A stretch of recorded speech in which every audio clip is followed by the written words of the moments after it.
Hey everyone, welcome back to another JLXP midweek episode, and there is a lot to talk about. A lot has happened since Sunday night to now Wednesday night.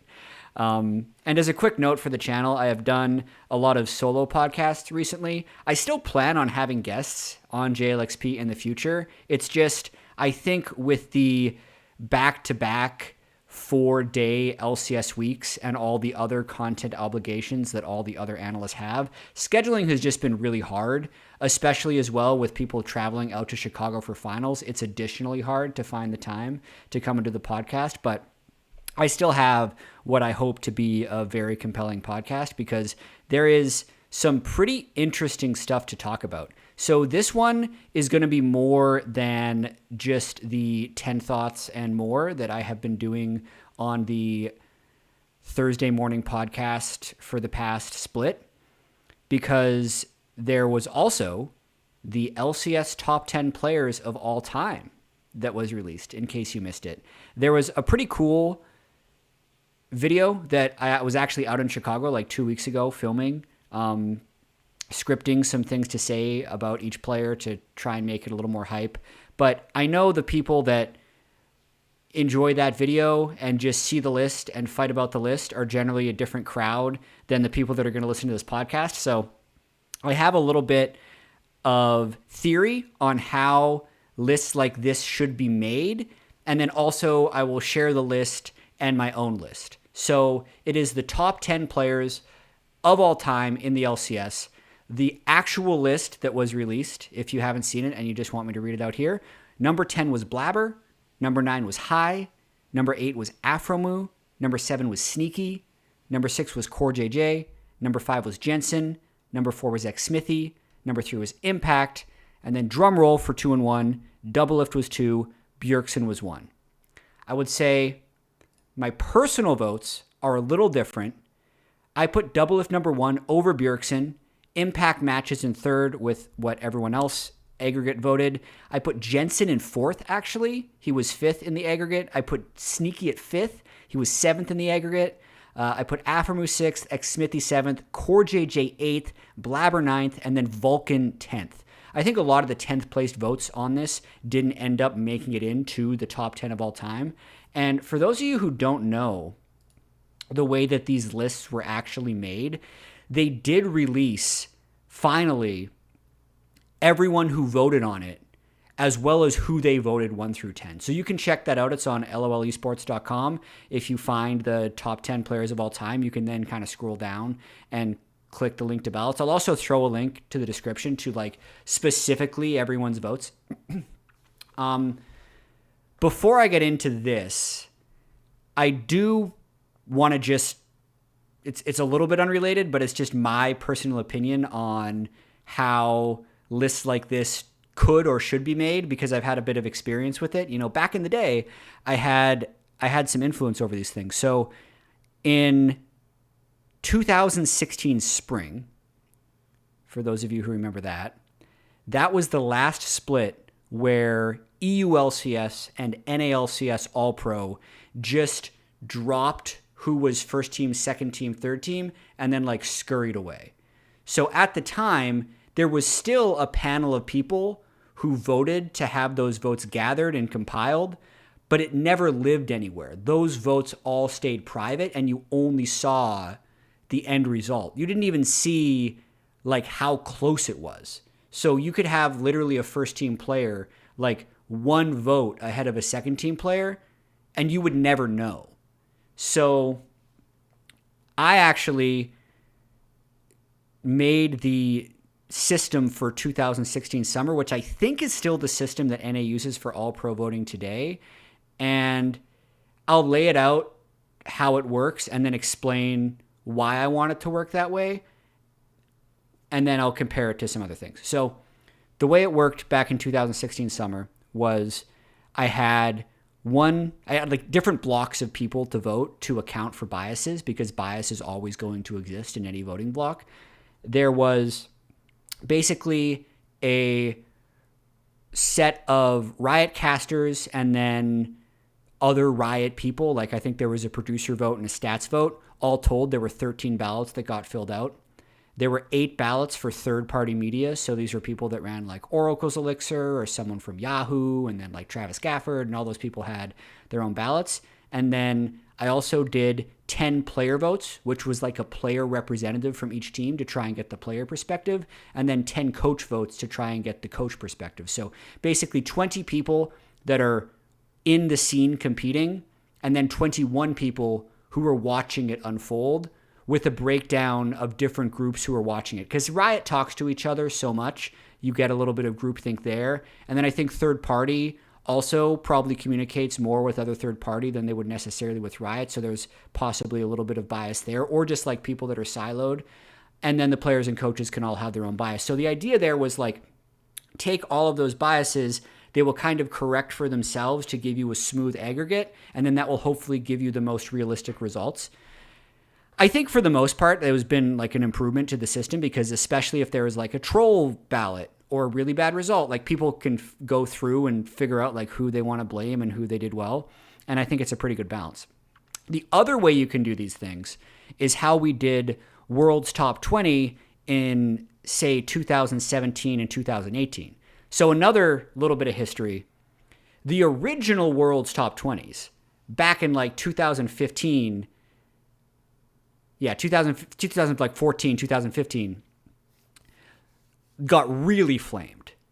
And that was because it was generally like a kind of a group of people, or there was like one writer at Riot who basically put this list together, and he just like gathered a bunch of opinions and kind of made a list, and then like listened to people argue about the list, and then just pushed it out.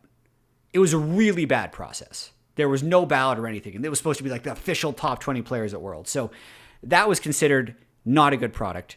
But I wanted to restart the product back in, I believe it was 2016 when we did the first one. And I think you have holistically kind of two choices when you're trying to do like prestigious awards.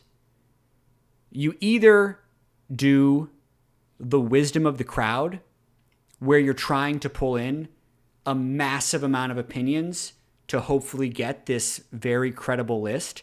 And another tangent about this, actually, when I was on the design team, there was, this was about a year before I joined, actually. There was a designer who was just trying to get better at predicting the win rate change for a specific balance change. So what he'd do every patch is there would be win rate estimates for each patch change, and he'd kind of send out a survey to other designers and other playtesters, and everyone would put in their guesses, and then he would track how accurate those guesses were. As the legend goes, there were two people who were most accurate. There was the wisdom of the crowd, which is the average of everyone's votes. Everyone else was below the wisdom of the crowd in terms of accuracy of predicting win rate percentages. And then Medler was the one person who was better than the wisdom of the crowd. And it's fitting because he was like the lead designer of League of Legends. So it was kind of like maybe a cool flex that he was able to do it. But when we did World's Top 20, to jump back, in 2016, it was just too daunting for me to try and figure out like what 95 international people I needed to try and make this really complex top 20 list, especially like who would be qualified to have knowledge of all these regions and have watched all these players and could give a specific judgment. Plus it's this like heavily debate style list. So we literally just picked 3 people. It was, I believe the first one was me, Deficio, and Spawn. I really hope my memory is holding up there right.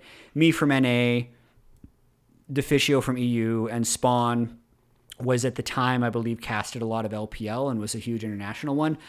Getting an expert from Korea at the time was just logistically difficult and like some random budget stuff because the other 2 were already coming over for Worlds play-in or for the draw show, and we're like, we can just use them. Maybe I shouldn't reveal that level of intricacy, but I think that actually did work. Like, I think having those 3 people, and then we all did our own top 20 lists, and then we could make a video kind of detailing the pros and cons of why we put each person where, and we basically, we sold our own credibility to lend credibility to the list. So even if we wouldn't have the same list as the wisdom of the crowd, there was at least credible sources who were telling you why it is right. So that is one of the ways you can make things to be received well and also still have fairly accurate lists if you're getting like top level experts. And then the other way is just get like a massive amount of people to account for biases and also just get that wisdom of the crowd feeling. Okay. The biggest controversy in the current top 10 LCS players of all time is the Doublelift versus Bjergsen debate. One thing that I do want to show about the the LCS top 10 panel is that I counted it up just now. 4 casters, 2 producers, so what the old school would be called like 6 Riot, 3 coaches, 6 third-party media, 2 team owners, and then 23 current and former pros. So in terms of the balance, even though people are so used to these lists being very like narrative or media driven, this is more of a pro vote than basically any list ever. So keep that in mind when you're trying to figure out who put Bjergsen first or who put Doublelift first. Personally, as I said, I voted Doublelift. I think it's actually pretty close, even though, and the people, obviously, you can exaggerate opinions online to make your arguments seem crazier. Like, the reason I put Doublelift there is because he won with 3 unique franchises. He has the most titles of any LCS player ever. And he also was the focal point of that Team Liquid team for a solid 4 splits when they had the most dominant stretch ever. But that's not to say that Bjergsen doesn't also have like the most absurdly good resume. The dude won 4 MVPs, and it's not like he's far behind Doublelift in titles.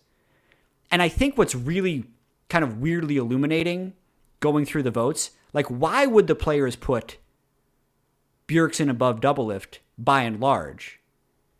Part of it, I think, is because of how dominant Bjergsen was when because some of the former players played a lot back in 2014, 2015. Bjergsen was so far above the rest back then that I think the fans of today forget that, and they think of the current Bjergsen of the last 3 or 4 years who's just been above average. And there also might just be people that don't like Doublelift. That just didn't like his personality.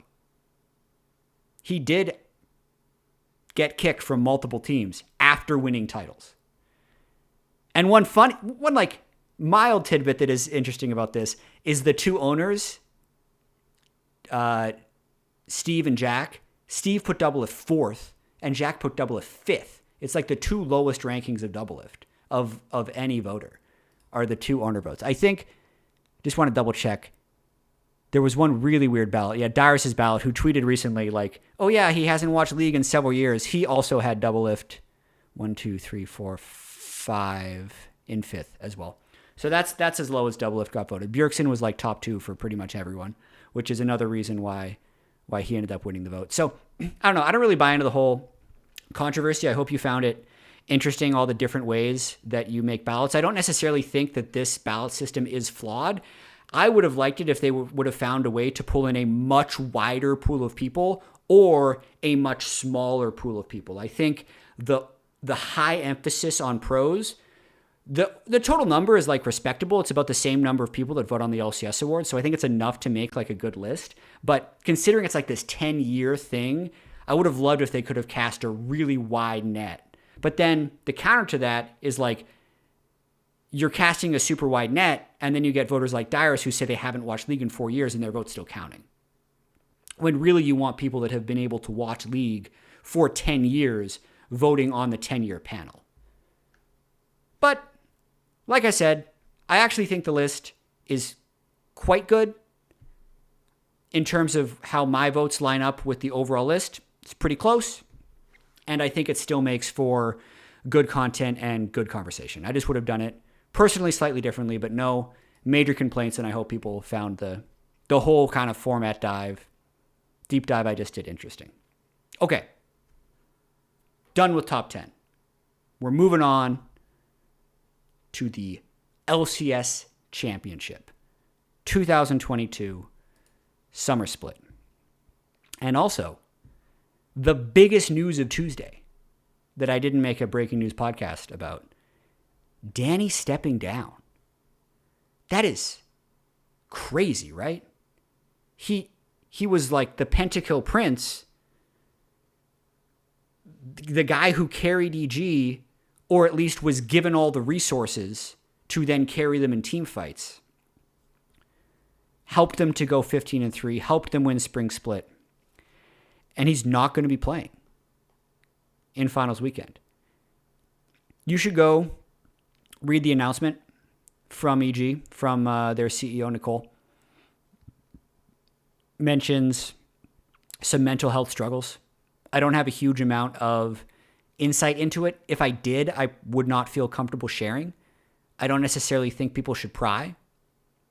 But the things that we know is that his performance was severely impacted the past week or two.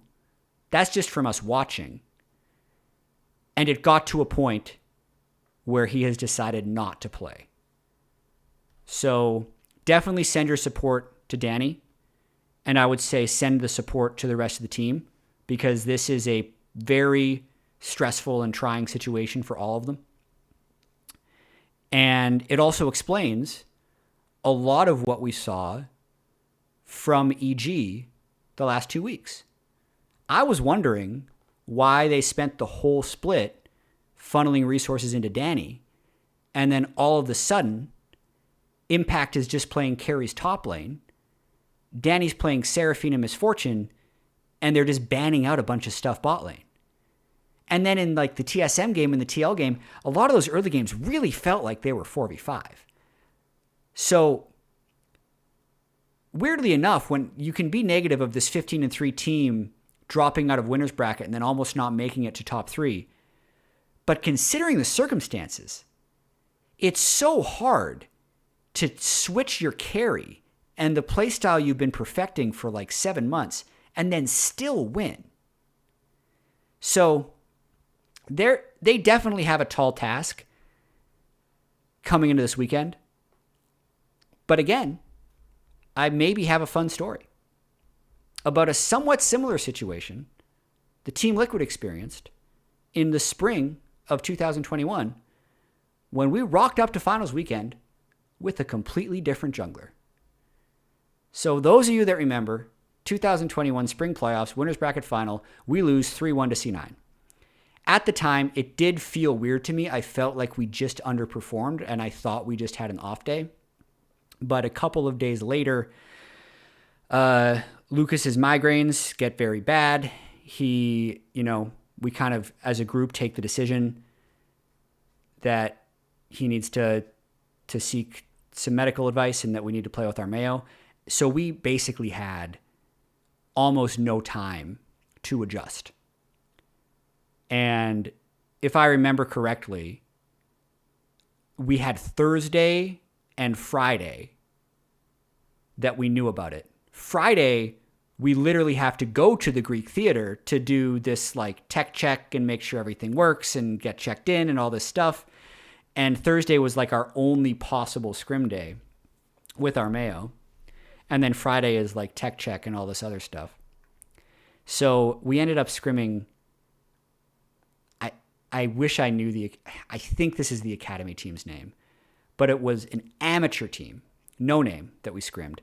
And we also screamed 100 Thieves Academy. So we picked very easy scrim opponents. And I think I would do this again if I was to do it. I wouldn't try and scrim someone hard, because especially when you're putting in a new element to the team like that, and you have such a short runway before you have to perform at a high level, like just get the reps in. Like see the ball go in the basket over and over again to build confidence. And I wrote about this in the 10 Thoughts as well. Like if I were to now make some like rules of how to try and make this work, I would say You want to make the new player to the team as comfortable as possible, as opposed to trying to make that new player fit your existing system. I think there's two valid approaches, but this is the one I would choose, and here's why. I just think the 4 players that play together are going to just naturally be more malleable because they're reacting to fewer variables, whereas the new player is already, like, one, they're not an LCS player in the first place. Sometimes that's justified, sometimes that's not. I feel like actually still currently Armeo is an LCS level player. A lot of people don't. But I had the confidence that he could perform as an LCS player. But still, you want to make things as simple as possible for their integration because they're already dealing with 4 new players. Everyone else is only dealing with 1 new player. So the amount of change that the other people are capable of within the game is just higher than the original jungler. So what we did is we just told Armeo to do exactly what he wanted to do. Everyone else is going to follow. Be decisive. Call objectives. Like, literally do your thing. Other people will follow you. Right? Second thing, make your scrim opponents easy. That's what we did. We won every single scrim. And then also unite around the adversity. Like, I had one-on-ones with every single player, very quick conversations just to talk about, like, do you think we can win with Armeo? I think he's good. What do you think?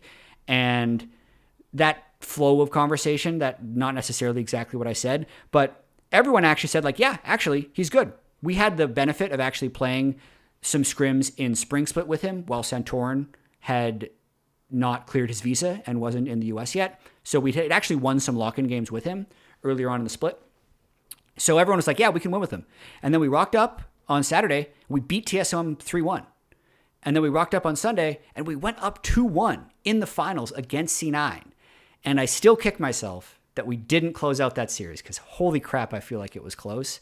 But I'm sure C9 also thinks that there were games that they could have won or done better in to make it not a 3-2. But damn, like, that would have still been one of the sweetest wins. Anyway, I think the whole point there is the other 4 players on EG, much like I think the other 4 players on TL at the time of 2021, are really, really strong and are very capable of still winning the whole thing. So Cowrie, the Academy AD carry, was very good in Academy. When I would talk to people and talk about the best AD carries of Academy, it was like Jan and Cowrie were right on that list. So he may not be, like, quote, ready to come in now, but he definitely has the skills and the expectations for him are low, which I think will help him perform and might even help all of EG perform now that they're not being seen as this MSI king, spring split champion, number 1 seed, but instead they are seen as this lower bracket team trying to be scrappy once again, like the way they were seen in spring when they actually 6-0'd finals weekend. So really, actually very excited to see how this works out for EG. They're, quote, safe that they are in Worlds, but damn, you definitely want to be able to win 2 splits in a row.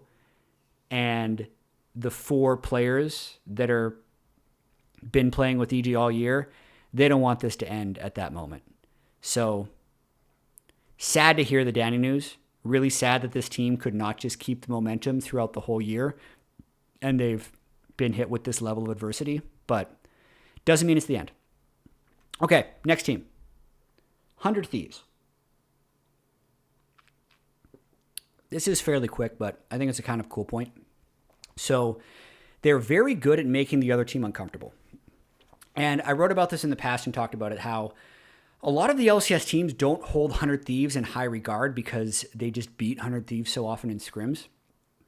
And also, like, Team Liquid was a team that teams did hold in very high regard because they would win like 75% of their scrims. And they were very try-hard in scrims and very good at executing. But also, like, being behind the scenes and playing scrims for like 16 months as I was a coach, like, I can say that a lot of scrims end early. It is, as much as you try and replicate stage play, scrims are just always going to be more aggressive. People are always going to limit test more in lane. There's always going to be more kills. And that is naturally just going to mean games are shorter. So the average length of scrims is about 25 minutes. Now, the average length of an LCS game is about 34 minutes. And this is the point that I was kind of writing about, is I think 100 Thieves after 25 minutes are the best. Part of that is because they have been the same 5 players for a year and a half, and closer FBI Huhi have been together for 2.5 years. So these are the moments that you can't practice for because they generally only happen on stage. And when you look at the way that 100 Thieves plays, they just kind of stay with you for 25 minutes. And then they beat your ass. Like, that's when I feel like they're able to take over. And no one can get practice against it because they play like monkeys in scrims, man. But on stage, they play so conservatively. So they have this switch that they're able to play, that they're able to use. And it's been it's been working for them for a year and a half. If they win against GG, it'll be their 3rd finals in a row. And just pay attention to what happens after 25 minutes because they are very, very good together at playing out in the late game. All right, next thought. Why has Cloud9 been so good? Like, really think about it long term. Are they the greatest org in the history of the LCS? This is like a whole other podcast, and I haven't done my stack ranking and a bunch of stats for every team, but I got a random Twitter DM. So this is not a Jat stat. This is a Chris stat, the guy who DM'd me. And he said, hey, did you know C9 has made finals every single year of LCS? And I went, holy shit, wait a minute. That's true. They've made finals 10 straight years. You know how crazy that is? No one in the LEC has done that. No one in the LPL has done that. No one in the LCK has done that. Need to double check the LCK one. But it just feels so crazy to me. Because they've gone through so many different roster iterations. It began with High, Meteos, Balls, Sneaky, Lemonation. But then, eventually that roster reached its expiration. And they just never had an extended dip. They always found their way to a finals. They did the whole perks experiment last year, won a split, right? Get rid of perks, do the LS thing, have Summit win MVP, get him off the team. They bring it back once again to finals. 10 years in a row. It's so impressive. So, I don't have much on this, other than that's crazy. And they do a few things different than other orgs. Like, as much people meme on the C9 systems, those are probably some pretty good systems. Any team would like to have those systems and go to finals every single year. They still use the gaming house model. Like, it's still like the C9 lifestyle. Coaches got to live there. Players got to live there. It does have its pros. So the results for C9, they speak for themselves. They're so good. Okay, that's the 10 years. Why is specifically this C9 doing well? Last week I talked about Jensen. I had some theories on his ability to actually refresh over Spring Split. And then also the larger question of how do teams actually improve and why are scrims not currently an ideal environment for improvement?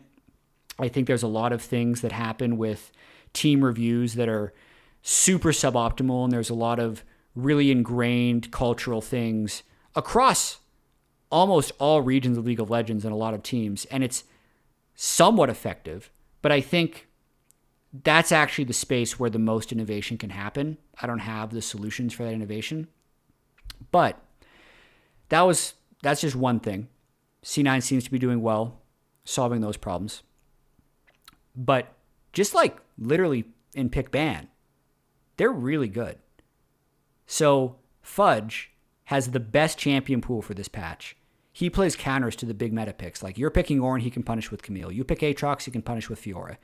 You ban the Fiora, he has another counter pick for Aatrox. He probably has multiple counter picks for Ornn as well. They also flex pick Sejuani, which a lot of teams haven't been doing.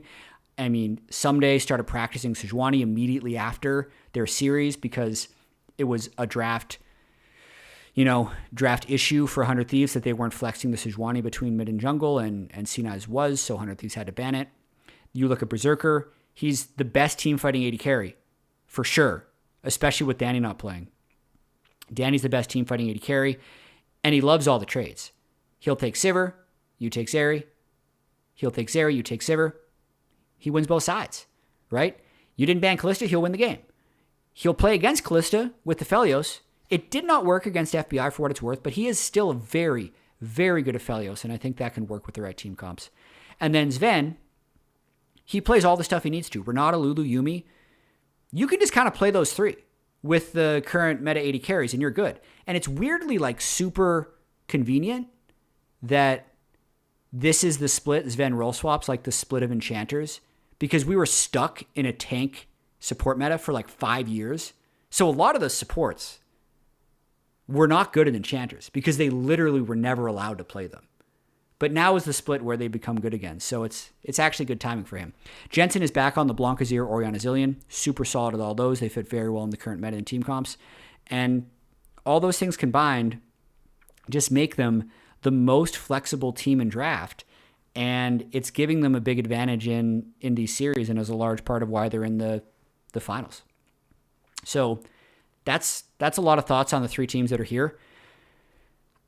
I got some predictions. I'm gonna try and predict the weekend, but I need to again make a prediction confection. I was the only analyst to correctly predict EG to beat 100 Thieves in the spring finals. But before the show, when the producers asked me for the prediction, I said 100 Thieves 3-1. That's what everybody was saying. I didn't know the other analyst predictions. I hadn't seen the crowd reaction or the body language of the teams coming on stage. So like, this was the most last-minute secret flip-flop I've ever done. As the predictions are going down the line, and I'm like, oh no, everyone is predicting 100 Thieves. I just texted the producer and switched my prediction to EG 3-1. Does that count? Probably not. But it was correct. And it never officially registered on broadcast that I picked 100 Thieves. And for what it's worth, I did see the energy that EG had on stage and the support they had from the fans. I'm like, holy crap, this could actually make the difference. And it did. So, we'll see. But also, I could make a prediction here, and then if new information comes in, I still might change my mind. Okay, so 100 Thieves versus EG on Saturday. Weirdly, I do have faith in Cowrie. But more so, I have faith in Impact, Inspired, JoJo, and Vulcan. It has, this whole year, been about the synergy of the five players. JoJo and Danny have been the big stories. Danny had the pentakill. JoJo's a great trash talker, very good mid laner. But Inspired's going to win MVP. Impact had the most incredible week. He completely had a different responsibility in the game and still knocked TL out of this. And then Vulcan has just been super solid the whole time. So, like, literally, their whole team is super good. Cowrie, I think, is pretty good. I think it can work. But also, every single lower bracket series, how is this possible? Every single lower bracket series has gone to 5 games. So why would this be any time to change? My prediction is EG 3-2. And then, how big is the lower bracket buff? I did some digging. There have been 5 playoffs since the LCS switched to double elimination. In only 2 of those 5 splits has the team from the upper bracket won the finals. 60%. Losers bracket momentum, pretty good. However, the 2 teams to win from the upper bracket was 2020 C9 and 2021 C9. Will it happen for 2022 C9? Small difference. It was spring. Now it's summer. But, I like it. Come on. C9 Systems. I'm going C9, 3-1, no matter who they play against. That's my prediction. May or may not stick to it. But thank you for making it through to me. 35 minutes in. We did top 10 players. We did 10 thoughts. And we're going to have a good weekend of League of Legends. I can feel it. Saturday and Sunday, I will see you there. And then for this podcast, I will see you again Monday morning, 6 a.m. to break it all down. Thanks for watching. See you then.